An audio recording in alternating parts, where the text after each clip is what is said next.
इतके मोदक? रमा तू 11 मोदकच कराव्यास सांगितले होते. पण मला 121 मोदक करावयाचे होते. चालेल ना? न चालायला काय झाले? तुला त्रास नको म्हणून मी आपला मध्यम मार्ग सुचविला होता.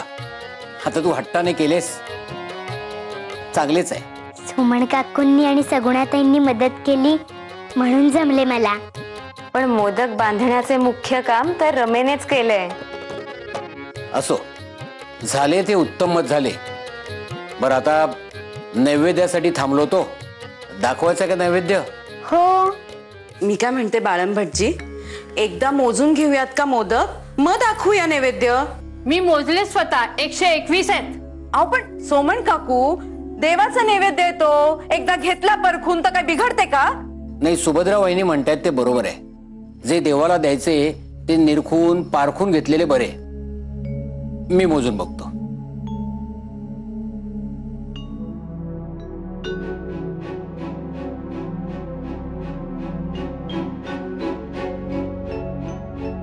दोन, 4,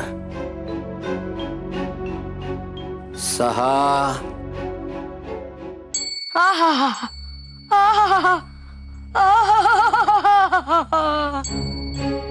बाबा, मौज आहे तुझी, मौज आहे तुझी.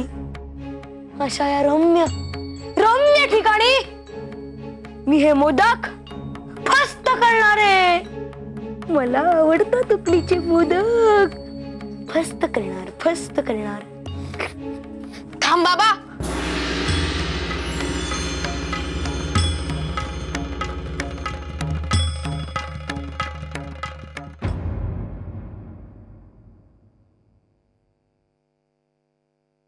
दुर्गे.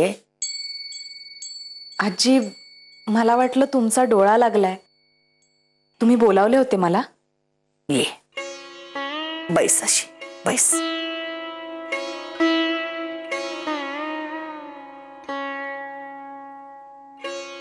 त्या नखपर रमेने तुझे असे काय वाकडे केले गे की सुभद्रेच्या नादाने ती सासूरवास करतेस तू. सुभद्रेचे सोड. नवरा परागंदा झाल्यापासून तिचे मस्तक काही ठिकाणावर नाही. दिसेल त्या झोडपणे हा स्वभावच झाला आहे तिचा. मनात राग भरला आहे ना, राग. पण दुर्गे, तूच काय झाले गे? हे असे वागणे बरे नव्हे दुर्गे.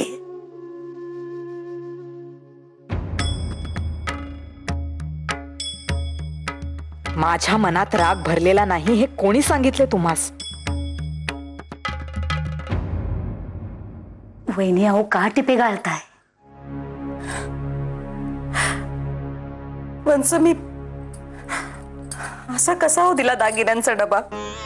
हे बोलले ते सारे खरे, माझेच चुकले. असू दे, तुम्ही विश्वासानं दिले, पण थोरली विश्वास ठेवायच्या लायकीची आहे का सांगा बरं मला. म्हणून बोलले हो अण्णा, नाहीतर आजपर्यंत अण्णा तुमच्याशी कधी अशा कडक भाषेत बोललेत? पण त्यांना दागिन्यांपेक्षाही तुमची काळजी जास्त वाटली. कारण थोरली तुमच्या नावावर काय खपवेल याचा काही नेम नाही हो. माझ्या अगदी ध्यानातच नाही आले हो वंस. भ्रमलेच मी. भ्रमलातच तुम्ही, नाहीतर तुम्हाला आठवले असते. आईनी तुमच्या हाती दिले दागिने आणि तुम्हाला बजावले होते, हे पिढीजात दागिने आहेत, वारसा हक्कानंच पुढच्या पिढीकडे जायला हवेत हो. कारण आईला ठाऊक होते दागिने तुमच्या हाती आहेत म्हणजे सुखरूप आहेत. होय हो वंस, तुम्ही हे बोलताय तर सासूबाईंचा चेहराच येतोय डोळ्यासमोर. आता काय होईल हो? उमा, भागीरथी, आता काळजी करून उपयोगाचे नाही. जे सागरेश्वराच्या मनात असेल तेच होईल. आणि काळजी करू नका, तसाच प्रसंग आला तर पुन्हा नवीन दागिने करू, नवीन घरही बांधू. बघ तू. 116, 117, 118, 119. हे काय? हे तर 119च आहेत. बरे झाले सुभद्रा वहिनींचं ऐकले, नाहीतर खोट असलेला नैवेद्य दाखवला म्हणून पदरी पाप पडले असते. जाऊ दे ओ बाळंभटजी, आता हिने घेतलेत नाही एवढे कष्ट. मग मी काय म्हणते, देवाला 111 मोदकांचाच नैवेद्य दाखवूयात काय? पण असे कसे झाले? मी स्वतः मोजलेले होते, सुनबाईनी मोजले होते, 121 बरोबर होते. हा, आम्ही ताजं पाणी आणायला गेलो होतो ना, तेव्हा 2 मोदक कमी झालेले असावेत. म्हणजे काय? म्हणजे काय म्हणायचं तुम्हाला सोमन काकू? मी खाल्ले काय मोदक? हा, मी कशाला असं म्हणू? तुम्हालाच वाटतंय आपलं. बाई बाई बाई बाई बाई, अहो किती हा कांगावा. मलाच म्हणताय मी खाल्ले म्हणून? सुभद्रा वहिनी वाद नको. मगापासून मी नैवेद्यासाठी देवांना ताटकळत ठेवले. आता शास्त्र म्हणून मी 111 मोदकांचं नैवेद्य दाखवतो. नको नको बाळंभटजी, मी आत्ता जाऊन 2 मोदक करून आणते. मला 121 मोदकांचाच नैवेद्य दाखवावयाचा आहे. नाही बाळा, तितका वेळ नाही आपल्याजवळ. आपण 111 मोदकांचाच नैवेद्य दाखवू. अगो रमे, अगो पहिल्या रमेच्या नशिबात होते हो 121 मोदकांचे पुण्य. अगो आता तुझ्या नशिबात सुद्धा तेवढेच असेल असे नाही काय? आता तुझ्या नशिबात जितके असेल ना तेवढ्यावरच समाधान मान हो. अगो आता तुझी आणि तिची का बरोबरी व्हायची? तिने पुष्कळ केले हो माधवासाठी, तुला का जमायचे ते? अगं चालायचेच. मी सांगितलं ना तुम्हाला, बरोबर आहेत म्हणून मुळीच नाही चुकलेलं. ती लहान आहे.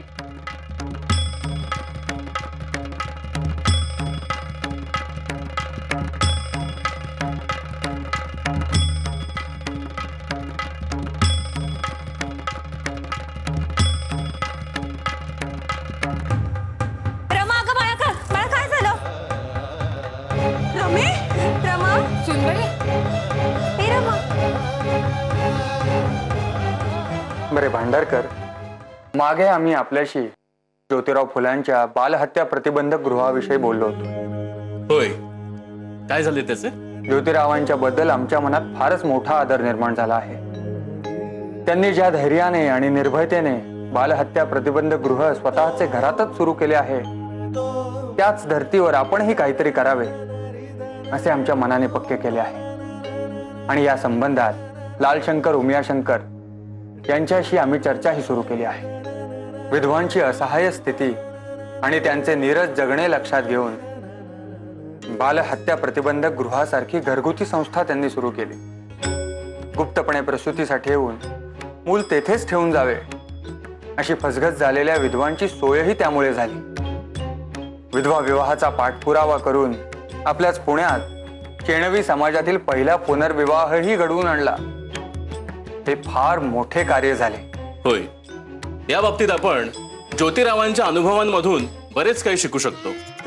हे कार्य करताना त्यांना ज्या अडचणी आल्या त्या ध्यानात ठेवून आपण जर पावले उचलली तर योग्य ठरेल. होय, आणि त्यांनी स्थापन केलेल्या सत्यशोधक समितीचे सदस्य होण्यासाठी कोणतीही अट नाही. सर्वच जाती धर्माच्या मनुष्यांनी या समितीचे सदस्य व्हावे अशी त्यांची इच्छा आहे. म्हणजे सारे पॉझिटिव्ह फोर्सेस एकत्र येण्याची शक्यता आहे. तर होय, हा खरंच खूप महत्वाचा आणि नाजूक विषय आहे. ज्योतिराव आणि सावित्रीबाईंनी जे धैर्य दाखवले तसे धैर्य दाखवणे आपणा सर्वांना जमणार आहे का?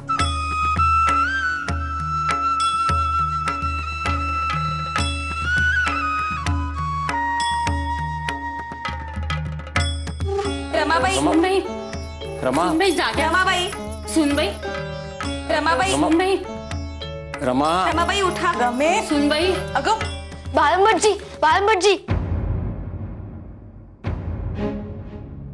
तुमचे काय रे इथे? चला बरे बाहेर जा, जा बाहेर. बाळंभटजी, आम्ही हे 2 मोदक द्यायला आलो होतो. हे बाबाकडे होते. रमा, जागी झालीस का? हे पा तुझे मोदक मिळाले, तुझा नैवेद्य पूर्ण झालाय.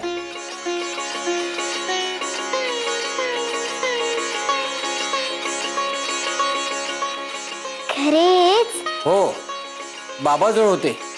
पण काय रे बाबा, नैवेद्य दाखवायच्या आधीच मोदक घ्यायचे नाहीत हे ठाऊक नाही का तुला? पण मी नव्हते घेतले मोदक. सुभद्रा काकूने मला दिले होते म्हणून मी घेतले.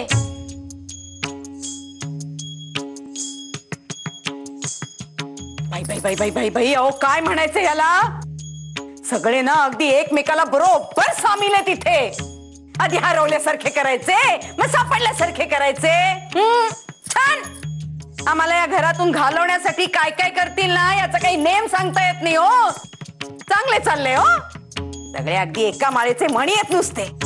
हो, पण त्या माळेचा फास आमच्या गळ्याला बसतो ना, त्याचे काय करायचे? चांगले चालले, छान चालले. अगदी अगदी उंदराला मांजर साक्ष. मी जातेच कशी इथून. सुभद्रा काकू ऐका ना माझे. पण बाळंबरजी, मी खरेच नव्हते घेतले मोदक. काय ते आलंय माझ्या ध्यानात. ही गोष्ट आता माधवाच्या कानावर घालायलाच हवी. बाळंबरजी, मी काय म्हणते, आता माझे व्रत झाले आहे ना पूर्ण, मग सुभद्रा काकूंची तक्रार का करावयाची? तुम्ही ही गोष्ट यांच्या कानावर नाही घातलीत तर नाही का चालणार? ठीक आहे, नाही काढणार. पण आता त्यासाठी तुला माझी एक गोष्ट ऐकावी लागेल. कोणती? आमचे न ऐकता तू 11 ऐवजी 121 मोदक केलेत. आता 1 दिवसाचा निर्जळ उपवास करायचा, 3 दिवसांचा निर्जळ उपवास नाही करायचा. मान्य? मान्य. चला तर मग नैवेद्य दाखवूया. हो. आबा, देते मोदक. हो. नैवेद्य दाखवूया. हो.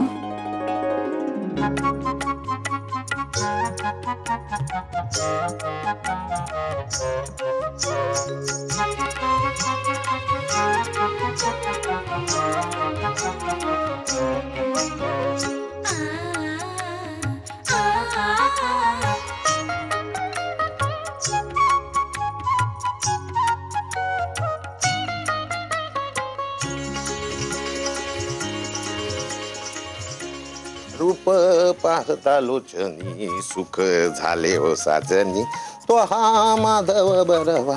काय पांडू?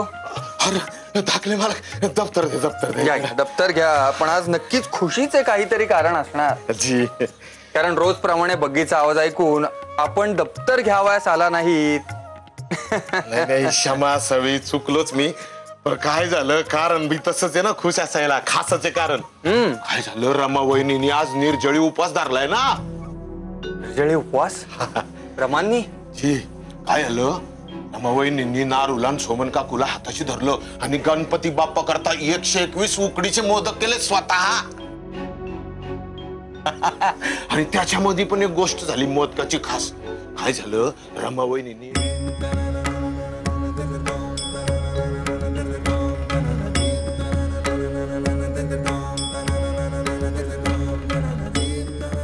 शेवटी गणपती बाप्पाकडे बराबर 121 मोदक पोचले. मग काय, रमा वहिनी खुश, आम्ही समजे खुश. चला चला चला, सुख पाहता.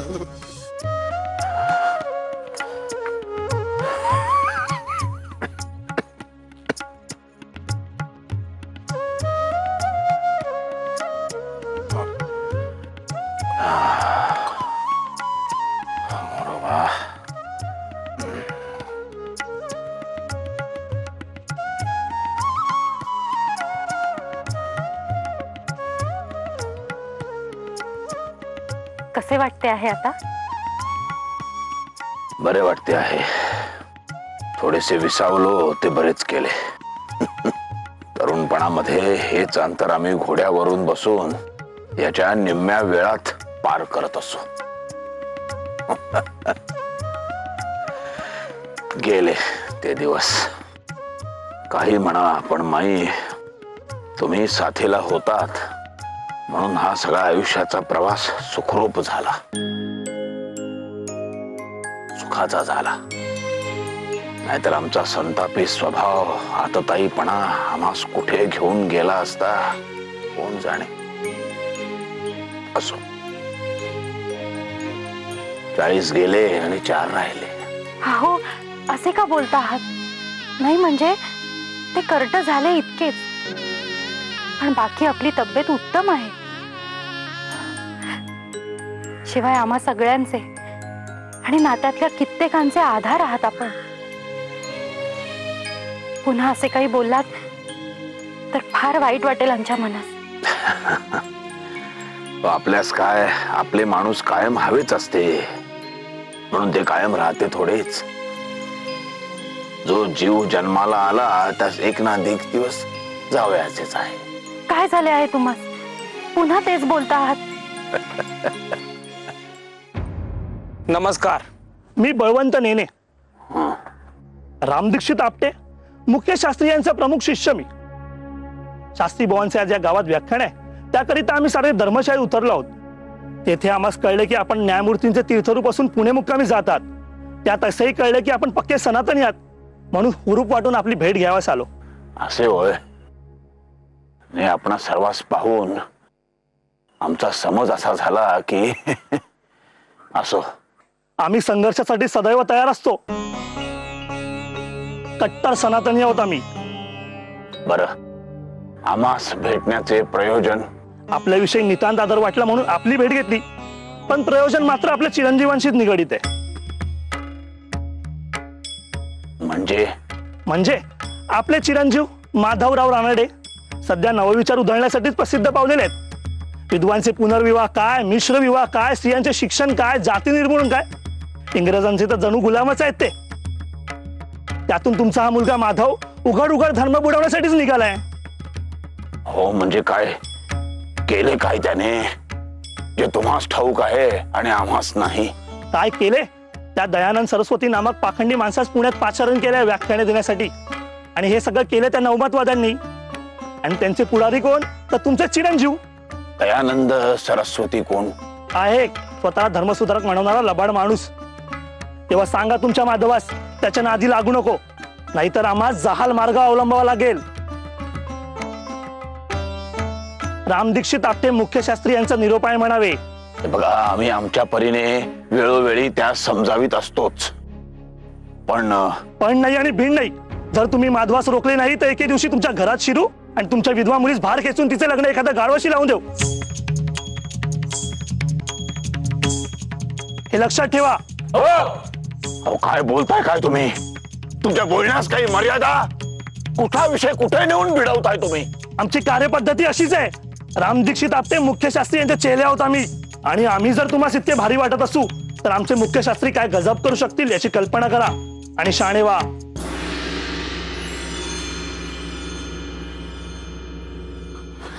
भाऊसाहेब, काय होते तुम्हाला? सांभाळा.